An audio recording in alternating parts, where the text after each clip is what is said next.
აბა მოდი სადღესასწაულო მთელი თვე ასე ვიტყოდი, ვიწყებთ ჩვენს მომზადებას, საჩუქრების ყიდვა იქნება ეს თუ ფიქრი რა შეიძლება დღესასწაულებზე ჩვენი სუფრისთვის დამამშვენებლად გამოვიყენოთ და რისი წელი მოდის იცით? არა? არც მე არა. არიცი? მართლა? მე ვიცი. ცხენის წელი მოდის ვიფასო. მეგობრებო, ჩინური ჰოროსკოპი და კარგია რომ ისეთი წელი არ მოდის, რომლის დროსაც ამავე ჩინური ჰოროსკოპით გვეგრძელება მაგალითად ქათმის ხორცის მირთმევა და წელს გვაქვს თავისუფლება ამ მხრივ. ცხენი და ქათამი მეგობრობენ, როგორც აღმოჩნდა. კი, ძალიან დამეგობრებული ყოფილან. ისე ქათმის კერძები კეთდებათ თუ რა თქვენთან სახლში, კი, როგორ არა. აი მაგალითად რა კერძები მზადდება? რა ვიცი, ქათმის სალათი კეთდება. მართალი ბრძანდებით ესო. საცივს მაგალითად, ხო? დითი აკეთებ ხოლმე. ინდაორი, კი. თუმცა ქათმისაც რა თქმა უნდა შეიძლებოდა, ესე ძალიან გემრიელი. ასევე შემწვარი ქათამი შეუცვლელი არის, ხო? ლევან, თქვენთან ქათამი რა როლს ასრულებს სუფრაზე? ჩემ ცხოვრებაში ყველაფრის. გიყვარს ძალიან, მართლა, ძალიან შემწვარი მოხარშული. მართალი ხარ. ბაჟეში, მეგრულ ბაჟეში, მეგრულა ჩემწვარი ტაბაკზე. აჯიკაში შემწვარი, მითხარი. პაპრიკაში. კიდე რა შემაწონში შემწვარი. როკეთ შეიძლება დააფუმფულო ეს ქათმის ხორცი სხვადასხვანაირად დაამარინადო და 1000-ნაირი გემო მიანიჭო. ძველებული მამაკაცური ყველა ჯობია რა. ნივრები ჩატენო შიგნიდან რაღაცა ბაშლი გადასარევია. ბაშლი ქათამთან? ой, არ ვიცი. მოგეთ ვარიაციებს რა გამოვლეს? ბევრი იდეა, როდესაც ფიქრი მიგთვის ესეთ ცოტა გამორჩეულ კერძებზე და ქათამი შეიძლება იყოს ნებისმიერი ვერსიით ძალიან გემრიელი, ხო ასეა? კი ბატონო. თანაც ვფიქრობ, რომ ნუტრიციოლოგებიც კი ვერ აღუდგებიან ხოლმე წინამ საახალწლო ცდუნებებს და თავიანთ რაციონსაც ალბათ არ ხოვენ კიდევაც, მაგრამ თავარი არის რა, რომ ჩვენ ერთგვარად რომ არ გქონდეს სინდისის ქენჯნა, რომ აი ამ ახალწლის დღეებში რატო ვერ შევიკავე თავი, ამდენი ვიშრომე, რომ იმეღვა ესეთი წონა ან მსგავსი და დეკემბერი და იანვარი შევირგოთ მართლაც, შეგვიძლია დაბალანსებულად მივერთოთ ყველაფერი და თუნდაც იმ ცომს ან იმ რაღაც გამორჩეულ კერძებს, რომელსაც ახალწლოდ ვაგემოვნებთ, დავუბალანსოთ ჯანსაღი კვებაც, მაგალითად ქათმის სარჩევანით.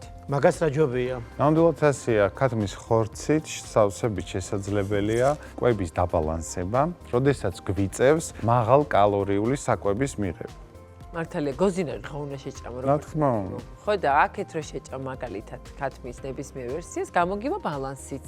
კი ბატონო. სტატისტიკურად დათვლილია სხვათა შორის, რომ სადღესასწაულო დღეებში ადამიანი 7000 გესმის კალორიამდე იღებს. დღეში? დედა რამბავი, ანუ 3.5-ჯერ მეც ვიდრე დაშვებული ნორმა. კაი რა. შევახსენებ მაყურებელს, რომ ქალისთვის თიკა დღიური ნორმა კალორიის 2000 კილოკალორია. შენ კიდე შეგახსენებ ჩემო რეზო, რომ მამაკაცისთვის 2500-3000 კალორია. ნებისმიერ შემთხვევაში ვაჭარბებთ ესე იგი.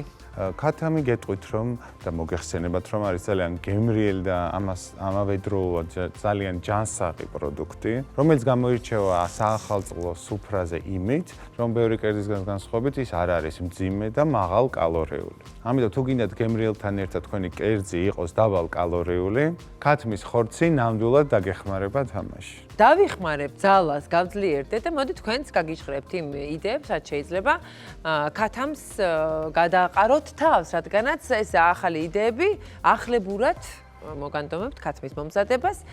შეფების ლიგის მონაწილე ნინუცა გურგულიარი უნდა შემოვიპატიჟო და ნახოთ რა აქვს ჩვენთვის იდეად. გამარჯობა. მოგესალმებით.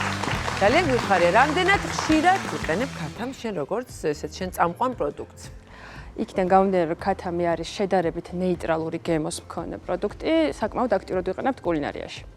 და მე შემიძლია დღეს ორი სახეობის ქათმის მომზადების პრინციპი გაჩვენოთ. ой, რა კარგია. ისე რამდენი კერძი შეგიძლია ძალიან რომ ქათმით გააკეთებ. ძალიან ბევრი ქართულ სამზარეულოში აქტიურად გამოიყენებენ საკმაოდ და ისედაც ვინც დაბალკალორიულ კვებაზე არის, მათთვის გულმკერდის გამოყენება რაციონში ძალიან აქტიური არის ხო? კი ბატონო, ნინუცა, რა გჭირდება ახლა შენი ორი კერძისთვის? დავიწყოთ პირველი ღვინოში ქათამი, ეს არის ფრანგული კლასიკური კერძი, რომელსაც დღეს მე შემოგთავაზებთ. მინდა სანამ შევდგები ტრადიციულად ქართული წყალი შემოგთავაზოთ და გაგახსენოთ წყალი მთის 0% ბრომატით. წყალი მთის იცხოვრეთ სრულყოფილად. მიირთით და შეგიძლიათ შევდგეთ. დიდი მადლობა და შევუდგეთ ხო. კი ბატონო, აბა მეც ჩვენც დაგეხმარებით შეძლების დაგვარად. პირველ რიგში ჩვენ გამოვიყენებთ დასტეს ქათმის ბარკალს. ბარკალი გამოირჩევა უფრო მეტი ცხიმით ვიდრე გულმკერდი, ამიტომ უფრო გემრიელი. კი, ამიტომაც უფრო გემრიელია. ეს ბალანსი გვაწყობს. თუმცა კერძში შეგვიძლია ორივე ნაწილის გამოყენება, როგორც კერძის, ასევე ბარკალის. ამ შემთხვევაში ჩვენ ბარკალს ვიყენებთ, ძირითადად ბარკალით კეთდება ხოლმე. ხომ არ დამეხმარებით რომელიმე დაჭრაში. კი ბატონო, მაგაზე არ გაწყენინებ. ესე იგი ინგრედიენტებად ვხედავ სოკოს, კარაქს, ლორს, წითელ ღვინოს და წითელ რა თქმა ღვინოს. უნდა ჩვენს მთავარ მოქმედ პირს ქათამს. აი იცის, ძალიან კარგად. ოჩახ თქვენ, ბატონო რეზო, ეს გაოგნებული ვარ ძალიან.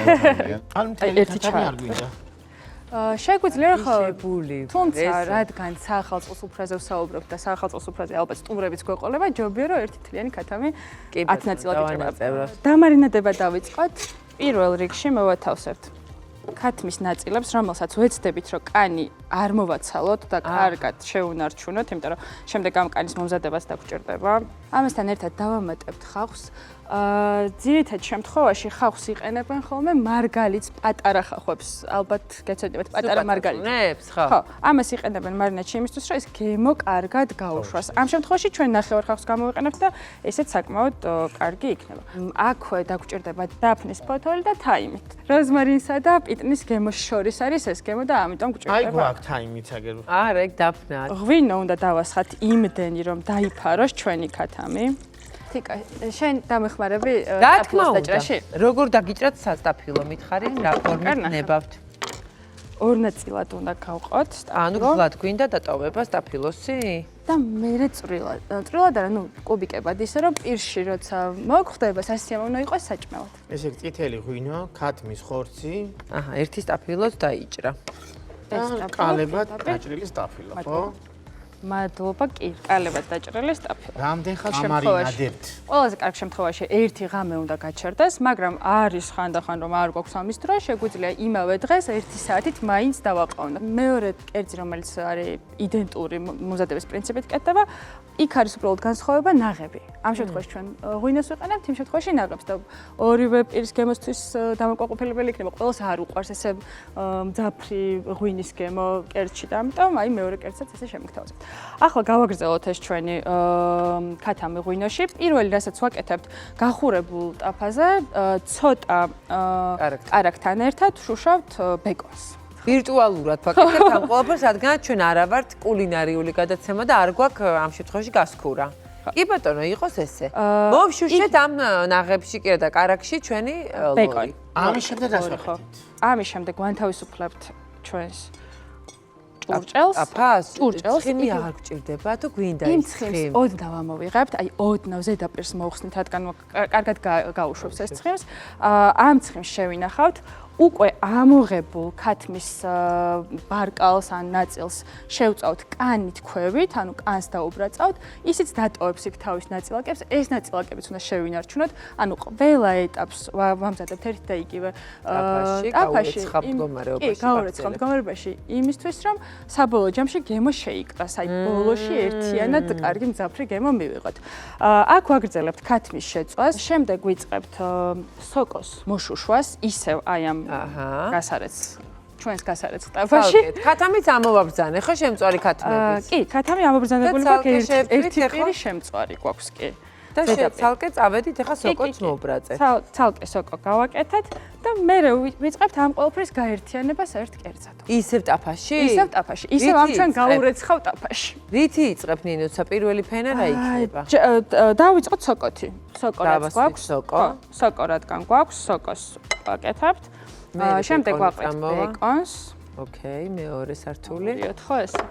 მერე ქათამი. ჩვენ ამასობაში აქ უკვე გვაქვს გადაწურული ღვინო, რომელსაც ბოლოში დუღილში ვამატებთ, აი ბოლო მომენტში ვამატებთ ღვინოს.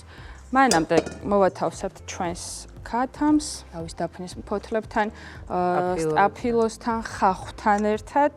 ცოტა ღვინოს ნარჩენი და წავიდა რა ტემპერატურით აი არა ამ ეტაპზე სანამ ღვინოს დავამატებთ, ამ ეტაპზე უნდა დავამატოთ ცალკე მომზადებული ბულიონი. ბულიონი შეგვიძლია ჩვენ თვითონ მომზადოთ ქათმის კარკასისგან, თუ მთლიან ქათამ შეიძენენ ზურგის ნაწილი არის კარკასი, რომელთაც ბულიონი მარტივად მომზადდება სახლში, თუ არა მზაბულიონებიც, თუ არა ასეთ შემთხვევაში მზაბულიონებიც იყიდება და შეგვიძლია მზაბულიონი ნახარში დავამატოთ ამას. ეს ცოტა ხანი შეიშრობს, სადღაც 20 წუთი უნდა იხარშოს. ხურავთ? არა. თავზე არ ვახურავ. აუთხდეს. კი. და დაბალ ცეცხლზე გვაქვს დაბალ ცეცხლზე გვაქვს. კი. შედარებით დაბალ ცეცხლზე გვაქვს, იმიტომ რომ ყველა პროდუქტი აქ უკვე მომზადებული მოშუშულია, ოდნავ დამწვარიც კი არის და ეს რომ მაღალ ცეცხლზე წავიდეს, უკვე წვაში წავა და კარამელიზება აღარ მოხდება. ამას ვამატებთ ღვინოს და ღვინო იქამდე უნდა ვადუღოთ, სანამ ნახევრამდე არ დავა. ანუ მაინც უნდა შეუნარჩუნდეს соуსი ერთგვარად. აქ ახლა ბულიონიც უნდა გქონდეს ჩვენ რეალურად, რომელიც უფრო მაღლა იქნება და დაფარავს ჩვენს კერძს და აი ესე უნდა შეუნარჩუნოთ ღვინო. ღვინო ოდნავ, აი რომ მივხვდებით რომ ნახევრამდე დაიშრო, ვიღებთ უკვე თავდახურულ ტაფას და ვდგამთ ღუმელში 40 წუთის. სანამ ღუმელში შევდგავთ, ვამატებთ ცოტა კარაქს. ანუ ყველაფრის მოწავს და დაშრობას რომ მოვრჩებით მერე?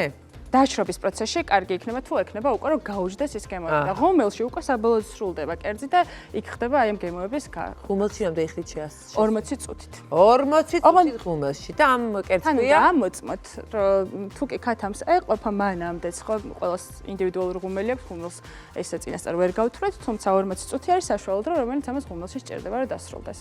კერძი არის ასე ქვია ფრანგულად მამალი ღვინოში, ეს იმიტომ რომ მამალი ღვინოში. კი, მამალი ღვინოში, ეს იმიტომ და დედალი რო იყოს არ შეიძლება? კი, როგორ არა, ჩვენ ამიტომ ვაკეთებთ. უკვე მაღალი დონის რესტორნებში, fine dining-ში, უკვე ძირითადად რესტორნებში და მსოფლიოში ამ კერძს უკვე აკეთებენ დედალით, ანუ ქათმით.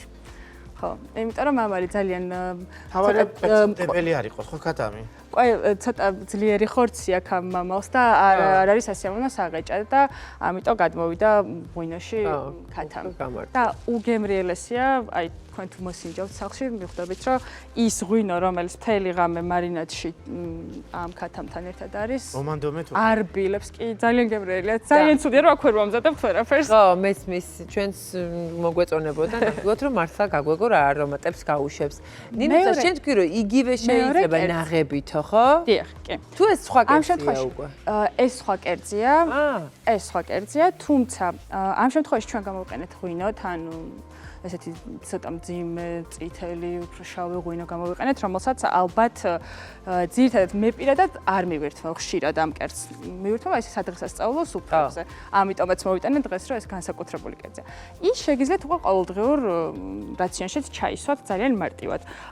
განსხვავება ამათ შორის ის არის, რომ მარინადში არ იდება ქათამი, ქათამი პირდაპირ გამზადებული კანით ქვეშვით იწვება, კანი და უკანა მხარე დაებრაწება, ორივე მხარე, გადავდებთ გვერდზე და ვიწყებთ სოკო, ხახვი. ანუ ყველაფერი იგივე, ვამატებთ ბოლოს უკვე ნაღებს, ამ ნაღებთან ერთად კარგად იხარშება და მერე ისე უკან ვაბრუნებთ ჩვენ ქათამს 20 წუთი ვაცდით და არის უგემრიელესი. ღუმელი აღარ უნდა მას. ღუმელი აღარ უნდა. რა მინდა, იცი კითხო, დავუშვათ ერთი ქათამი თუ მინდა რომ გავაკეთო ერთი მთლიანი ქათმით ეს კერძი.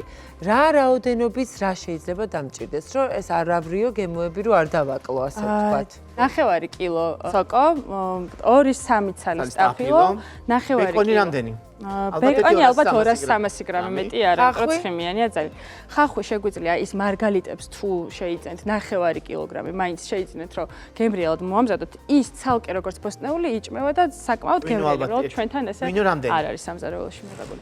ღვინო შეგვიძლია ღვინო უნდა იყოს იმდენად კარგად დაიფაროს ჩვენი ბოსტნეულის და ქათამიც, ამიტომ ეს დაფნის ალბათ 2 ფურცელი თუ 3. დაფნის 2 ფურცელი, 2 ჯოხი თაიმი, თქვენ შეგიძლიათ გამოიყენეთ როზმარინი, რომელიც ჩვენთან საკმაოდ გავრცელებულია უკვე. თუმცა თაიმიც იდენტურ ჯგუფში გადის და შეგიძლიათ რომ კი, შავი წიწაკა და მარილი. კარგი, და ახლა თავარი, რომელზეც ნინუცამაც ხაზგასმით ისაუბრა, არის ის, რომ პროდუქტი უნდა იყოს ძალიან ხარისხიანიო და მოდი თქვათ ჩვენც რაც შეგვიძლია რომ უთხრათ ჩვენს მაყურებელს, ნოსტე ხარისხით და გემოვნური თვისებებით გამორჩეულ ქართულ ნატურალურ ქათამს გთავაზობთ. თან ნოსტეს ქათმის ძირითად საკვებს რჩეული ხარისხის სიმინდი წარმოადგენს. თავისთავად ეს პროდუქტის განსაკუთრებულ გემოს და ხარისხს განაპირობებს. ნოსტეს 70-ზე მეტი საფირმო მაღაზია ყოველდღიურად მარაგდება ახალი ნედლი ქათმის ხორცით.